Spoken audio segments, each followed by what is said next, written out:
अस्सलाम वालेकुम स्टूडेंट्स। आज जो आपका टॉपिक है फार्माकोग्नोसी का वो है evaluation of crude drugs. Evaluation में दो टाइप्स हम लोगों ने पढ़ ली थी, माइक्रोस्कोपिक और ऑर्गेनोलेप्टिक और मॉर्फोलॉजिकल एवेलुएशन। आज है आपका chemical evaluation, physical evaluation and biological evaluation. पहले हम लोग पढ़ेंगे physical evaluation. Physical evaluation, physical contents are sometimes taken into consideration to evaluate certain drugs। अब कुछ हमारे पास फिज़िकल इवेलुएशन हम तब करते हैं जब हमारे पास कुछ फिज़िकल कंटेंट्स होते हैं जो हम लोगों ने एक ड्रग के अंदर इवेलुएट करने होते हैं। क्रूड ड्रग के अंदर वो कौन कौन से हमारे पास कंटेंट्स होते हैं, जैसे कि मॉइस्चर कंटेंट है आपके पास, ठीक है, specific gravity, optical rotation, refractive index, melting point, viscosity और सॉल्युबिलिटी इन डिफरेंट सॉल्वेंट्स। अब बारी बारी करके मैं आपको ये बताऊंगी कि क्या क्या चीज़ें होती हैं आपके पास। मॉइस्चर कंटेंट के एक ड्रग के अंदर, आपके पास क्रूड ड्रग के अंदर मॉइस्चर कितना है।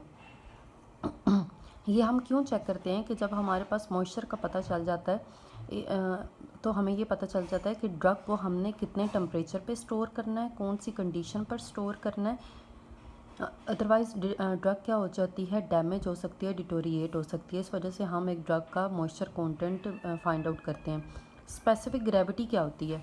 स्पेसिफिक ग्रेविटी भी मैंने नीचे ये लिख दी हुई है कि जब हम स्पेसिफिक ग्रेविटी तब कहते हैं जब हम एक ड्रग का डेंसिटी, ड्रग की डेंसिटी मालूम करते हैं और उसको फिर हम किसी स्टैंडर्ड या रेफरेंस के साथ मेजर करते हैं या मैच करते हैं, उनका कंपैरिजन करते हैं। तो इस रेशो को, यानी कि ये जो इक्वेशन है जिसमें हम लोगों ने एक सब्सटेंस जिसकी मालूम करनी थी डेंसिटी, जिसकी हमें पता है, उसके हम उसको किसी और के साथ कंपेयर कर रहे हैं जो हमारा स्टैंडर्ड है या रेफरेंस है।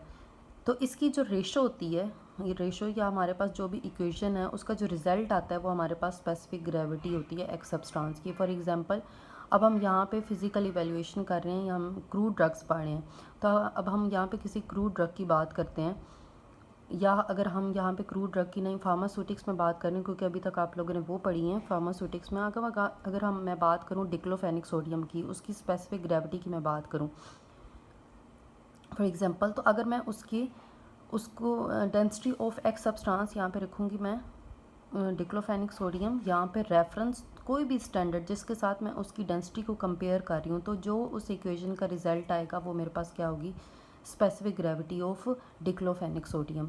इसी तरह अगर हम फिज़िकल इवैल्यूएशन में बात करें तो मैं उसको जो ड्रग होगी सिंथेटिक ड्रग, उसको रिप्लेस कर दूँगी किसी क्रूड ड्रग के कॉन्स्टिट्यूएंट से, एक्टिव कॉन्स्टिट्यूएंट से।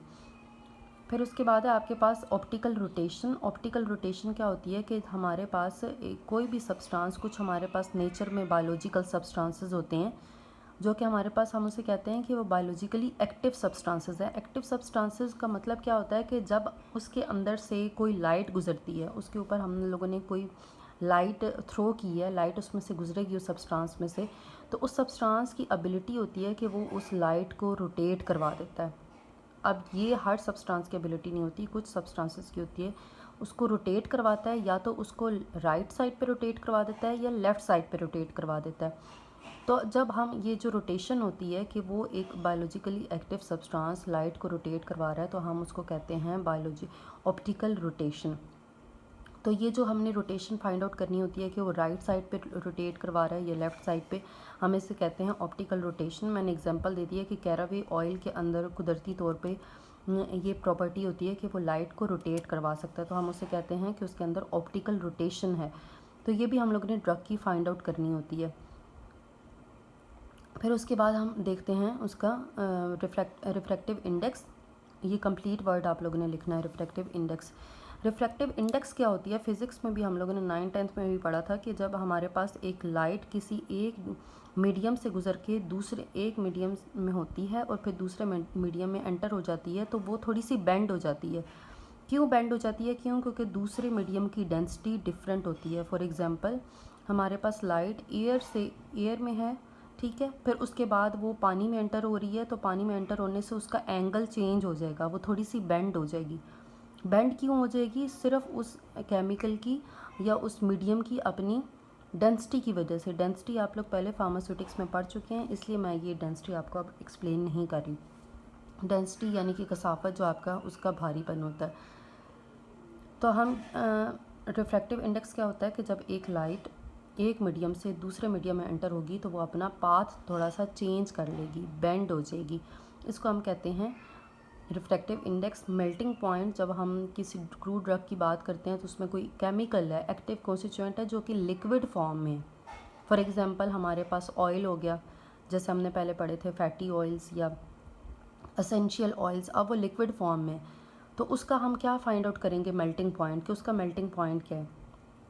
विस्कोसिटी, विस्कोसिटी भी आप लोग पढ़ चुके हो कि किसी चीज़ का भारीपन क्या होता है, कि हम किसी दूसरी चीज़ के साथ, किसी और फ्लूइड के साथ उसको कंपेयर करते हैं, फिर हम देखते हैं कि उसकी विस्कोसिटी मतलब एक लेयर के ऊपर हम दूसरी लेयर जब फ्लूइड की डालते चले जाते हैं तो वो लेयर्स मिल के उसको फ़्लो करने में कितनी रुकावट देती हैं। रुकावट कितनी आती जाती है, जब एक लेयर के ऊपर दूसरी लेयर आती चली जाती है, वो चीज़ भारी होती चली जाती है तो वो चीज़ को फ़्लो करने में रुकावट पेश आती है ज़्यादा। सॉलिबिलिटी क्या होती है, सॉलिबिलिटी इन डिफरेंट सॉल्वेंट्स। हम चेक करते हैं कि वो जो एक्टिव कॉन्स्टिट्यूएंट है उस ड्रग के अंदर, उस क्रूड ड्रग के अंदर जो हमें चाहिए, वो कितना, किस सॉल्वेंट के अंदर कितना सॉलेबल है। फॉर एग्जांपल वो वाटर के अंदर सॉलेबल है या अल्कोहल के अंदर सॉलेबल है, तो ये हम उसकी सॉलेबिलिटी को चेक कर रहे हैं। All these physical properties are useful in identification and detection of constituents present in plant. तो ये हमारे लिए फ़िज़िकल इवैल्यूएशन करना ज़रूरी होता है। फिर उसके बाद है आपके पास बायोलॉजिकल इवैल्यूएशन। बायोलॉजिकल एवेल्यूएशन हम तब करते हैं जब हम केमिकल या फिज़िकल इवैल्यूएशन, केमिकल इवैल्यूएशन नहीं कर पाते, क्यों, क्योंकि हम उसके ऊपर केमिकल मेथड नहीं लगा पाते, या इसके अलावा हमारे पास जो उसके अंदर एक्टिव कॉन्स्टिट्यूएंट है उसकी अमाउंट बहुत ज़्यादा थोड़ी होती है, स्मॉल क्वांटिटी में वो प्रेजेंट होता है, तो हम उसके ऊपर केमिकल मेथड नहीं अप्लाई कर सकते। तो कुछ ड्रग्स के ऊपर फिर हम बायोलॉजिकल इवैल्यूएशन करते हैं। बायोलॉजिकल इवैल्यूएशन होती क्या है कि जैसे आप लोगों ने फार्मास्यूटिक्स में पढ़ा था कि एक ड्रग की अपनी एक थेराप्यूटिक एबिलिटी है, फार्माकोलॉजिकल एबिलिटी है, मतलब फॉर एग्जांपल कि वो ड्रग कि अगर कोई पेन किलर है तो वो कितनी इफ़ेक्टिव है, ठीक है। तो ये चीज़ चेक करना, हम उसे क्या कहते हैं कि वो बायोलॉजिकल इवैल्यूएशन में आती है। अब बायोलॉजिकल इवैल्यूएशन, बायो मतलब लाइफ, तो हम यहाँ पे एनिमल्स को यूज़ करते हैं, तो इस वजह से हम इसे कहते हैं बायोलॉजिकल इवैल्यूएशन। अब या तो हम पूरे के पूरे एनिमल को यूज़ करते हैं या उसके किसी एक ऑर्गन को यूज़ करते हुए हम अपनी ड्रग की एबिलिटी, उसकी ख़ासियत को, कि वो कितनी एक्टिव है या उसका कितना अफेक्ट है, उसको चेक करते हैं, तो हम उसे कहते हैं biological evaluation. For example some drugs have specific biological and pharmacological activity which is utilized for the evaluation. अच्छा, for evaluation the experiments were carried out on both intact and isolated organs of the living animals। या तो हम पूरा animal use करते हैं या उसके किसी ऑर्गन को यूज़ करते हैं। अब जब हम एनिमल को यूज़ करेंगे या उसके किसी ऑर्गन को यूज़ करेंगे तो हम उस चीज़ को, उसके ऊपर मेथड जो अप्लाई कर रहे होते हैं, हम उसे कहते हैं बायो एसेस। बायो मतलब लाइफ, एसेस जो हम अपना मेथड परफॉर्म कर रहे हैं, क्योंकि उसके अंदर लाइफ इन्वॉल्व है। अब ये क्या है, testing the drugs on living organism, तो इस वजह से हम उसे कहेंगे बायो एसेस।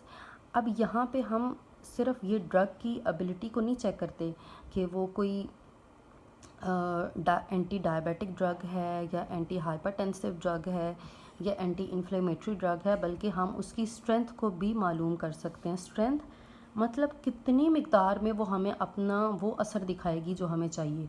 फॉर एग्ज़ाम्पल आपके पास अल्प्राज़ोलाम अगर 0.25 मिलीग्राम में अपना असर दिखा रही है, तो आपके पास पैरासीटामोल आपके पास 500 मिलीग्राम में अपना असर दिखा रही है। तो डिफरेंट स्ट्रेंथ होती हैं हर मेडिसिन की, हर ड्रग की। तो ये भी हम बायोलॉजिकल एसे में यानी कि बायोलॉजिकल इवैल्यूएशन में मालूम कर सकते हैं।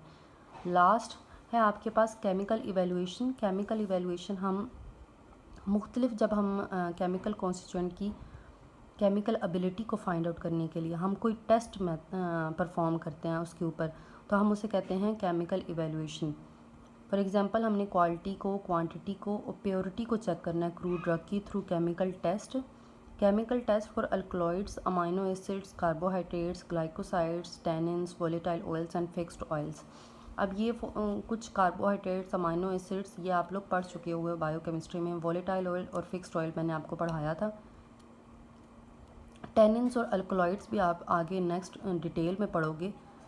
ये कुछ केमिकल्स होते हैं जिनकी एबिलिटी को या जिनको शनाख्त करने के लिए हम ड्रग के ऊपर कुछ केमिकल्स को इस्तेमाल करते हुए मेथड अप्लाई करते हैं, ठीक है। तो हम उसे कहते हैं केमिकल इवेलुएशन। टाइट्रिक एसेस होते हैं, टाइट्रीमेट्रिक एसेस होते हैं, सॉरी, ये वो एसेस होते हैं जब हम एक कॉन्स्टिट्यूएंट की, एक ड्रग की हमने स्ट्रेंथ को मालूम करना है, दूसरे ड्रग जो दूसरा हमारे पास केमिकल है या सोल्यूशन है उसकी हमें मालूम है, स्टैंडर्ड को सामने रखते हुए हमने अपना जो मतलब का हमारा पर्पस का सोल्यूशन है उसके हमने टाइट्रिक मैट्रिक ऐसे को यूज़ करते हुए हमने उसकी स्ट्रेंथ को मालूम करना। Ester value, saponification value, acid value, ash value भी इसी तरह हमारे पास मुख्तलिफ एसेस होते हैं जो कि हम ड्रग के एक क्रू ड्रग की हमने डिफरेंट प्रॉपर्टीज़ को चेक करना होता है। तो हम ये सारे जो होती हैं वैल्यूज़ डिफरेंट, ये हम निकाल सकते हैं डिफरेंट केमिकल इवेलुएशन को इस्तेमाल करते हुए, are determined in chemical evaluation. Thank you.